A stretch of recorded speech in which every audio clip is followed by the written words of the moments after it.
faktisk masser af strejkende arbejdere. Det gjorde kampen mod fagforeningerne i USA til den blodigste i verden. Socialistpartiet blev dannet i 1901. Deres præsidentkandidat i mange år var Eugene Debs, som er til venstre i billedet fra 1904. Han blev fængslet for illoyalitet på grund af hans højrøstede opposition til 1. verdenskrig.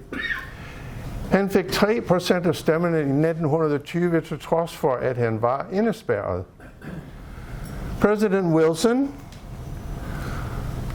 der som kandidat lovede at holde USA uden for 1. verdenskrig, blev tvunget af Wall Street til at bryde sit løfte. Fordi havde England og Frankrig tabt krigen, var Wall Street gået glip af penge i milliardbeløb, de lånte til disse lande.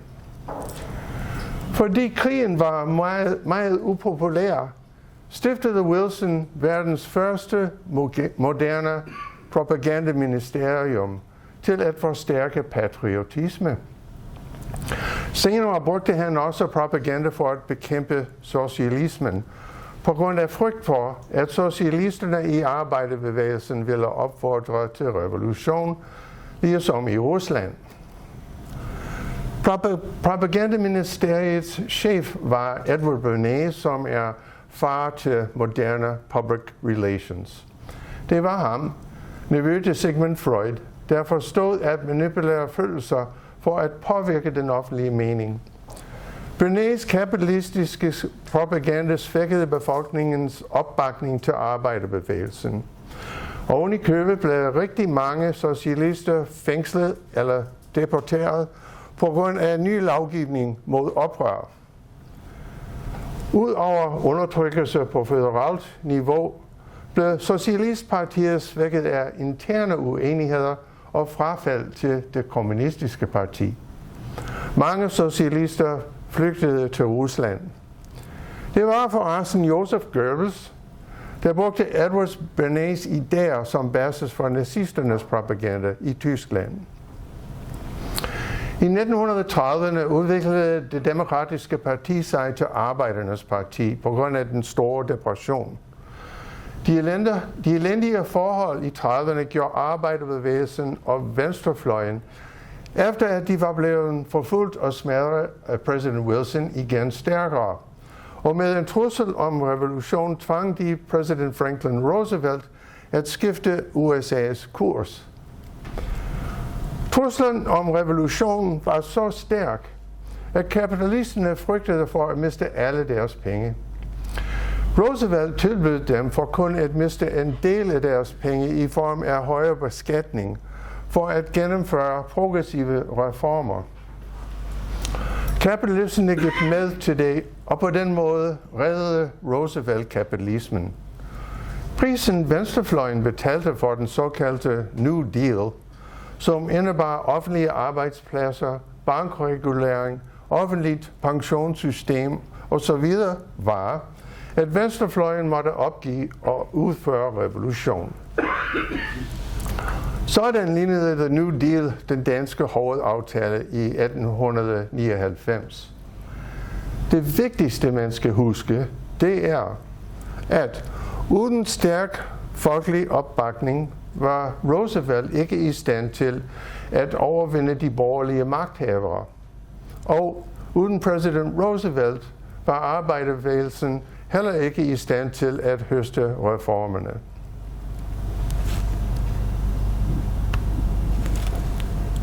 Okay.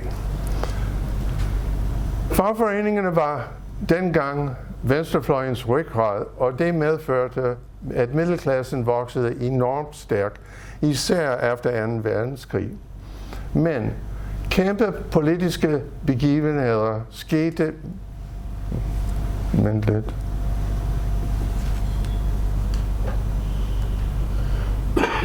Det er lidt vanskeligt med 2 computere. Ja, kæmpe... Vent. Er det rigtigt? Nej. Nå.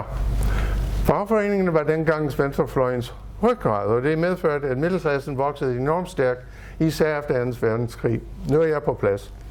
Men så kom den såkaldte kolde krig, som var den perfekte undskyldning og det perfekte redskab for republikanerne igen at angribe arbejderbevægelsen allerede i 1947. Med brug af antikommunistisk skræmmepolitik begrænsede republikanerne fagbevægelsens aktiviteter med nye lovgivning. Ja. Venstrefløjen tog fart i 60'erne, da borgerrettigheder for sorte amerikanere og modstand mod Vietnamkrigen var store stridspunkter. Men kæmpe politiske begivenheder skete midt i 60'erne, da demokratisk præsident Lyndon Johnson gennemførte lovgivning for borgerrettigheder for sorte mennesker. Forhen havde de racistiske sydstater været 100% demokrater, men i 68 blev republikaner Richard Nixon valgt præsident, fordi sydstaterne ikke længere ville stemme på en demokrat. Til trods for, at Nixon var republikansk præsident, påvirkede venstrefløjen i høj grad den indenrigs dagsorden på grund af bevægelser mod racismen, mod værnepligten til Vietnamkrigen og bevægelser for feministiske, miljømæssige og forbrugerrettigheder. Demokraterne havde også flertallet i kongressen i de 8 år, Nixon var præsident. Blandt andre venstrefløjs ledere blev Martin Luther King Jr., Malcolm X og Robert Kennedy snigmyrdrede. Også myrdrede var mange Black Panthers, som prøvede at opbygge det sorte samfund med anvendelse af Black Power. De blev infiltreret og dræbt af FBI, og mange Black Panthers blev fængslet, som betød afslutningen på den venstrefløjsgruppe. De mest ekstreme hvide mennesker på venstrefløjen var voldelige og gik ind for bombning, bankrøveri og drab af politibetjente, og de blev fængslet under Nixon-perioden. Jeg selv slap med betinget fængsling og en bøde, efter jeg taklede en politibetjent under en protest mod Vietnamkrigen, efter Nixons invasion af Cambodja, som begyndte med intensiv bombning i maj 1970.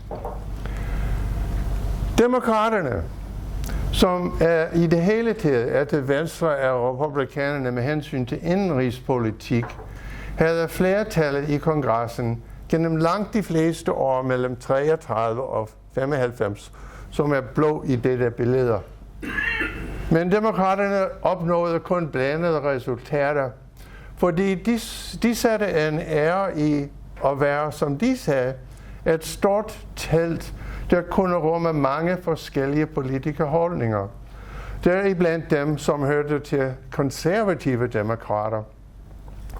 Men gør grin med demokraterne og siger, ja, jeg er ikke medlem af et organiseret parti. Jeg er demokrat. Nogle gange gjorde demokraternes uenighed dem så magtesløse, at man kaldte dem for en cirkulær henrettelsespeloton. Det var Bill Clinton, der efter 60 år satte en stopper for demokraternes næsten uafbrudt flertal i kongressen. Clinton kaldte sig selv for ny demokrat, og det var han faktisk, fordi han lignede en republikaner. Clinton solgte ud af arbejderbevægelsen, da han søgte og modtog penge fra Wall Street for hans valgkampagne. Det var fortjenesten, han fik for at gå stik imod så mange principper, som tidligere hørte til det demokratiske parti, som for eksempel det